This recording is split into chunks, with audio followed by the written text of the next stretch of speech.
All right, so real quick, so when you're doing your straight stitch on the Singer heavy duty one, you're going to put, it's going to go through here to this point, right? And you're going to string it, and it's even going to go through this thing right here. I don't know if you can see it, but this little notch thing through there, and then 7, and then it's going to go in front of the needle and going back through the needle. So down to 7 right here, which you had to make because it only goes to 6, 7, back through there. You have your bobbin in there. It shows you how to do it. Now, what your settings are, you have it on tension 4. So your tension is 4.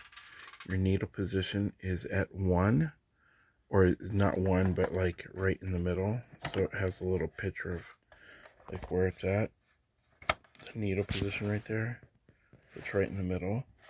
And then this part is at 0, which is your zigzag, how wide it is, width your zigzag is. And then this is for a straight stitch, and this one's at 3. And that's how little the stitch is, like the length. And then this one's straight on the straight part. So they have all different ones, but you're on the straight part.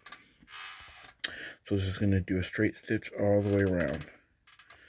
Okay, before you do this, like you're going to do it by hand, but you need to not do it by hand. This is why this is something you totally just caught, which is you're going to use this bevel edge thing to mark it first so you can get a line.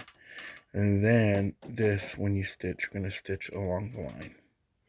Then after that, you will cut the interfacing. This is what it would look like before. So there's 2 different ways. You can make a template, then bead, and then use it, make sure this piece is with it. And you can number however you want to mark it to put this piece in here. Stain it first, and then put that in there, and then do a single stitch. And that's what we're going for. But before you do the single stitch, see how it's nice and straight? To get the straightness, you actually have to use the bevel, so you can actually get that special length. So this is the portion of it. And then when you do your zigzag, you're going to set this to, you're still going to set the tension at 4. And that one's still going to be in the middle. And then this one is going to be at 4 for the zigzag part. And this one is going to be still the length of 3. But then this one's going to switch over to the zigzag, that zigzag one. So just 1 over.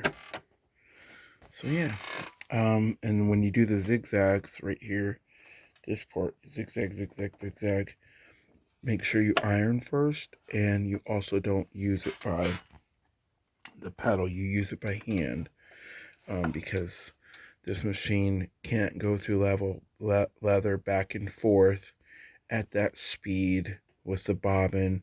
There's just too many variables with that, so you have to do that by hand. So I recommend doing everything by hand, turning it with your hand. So yeah.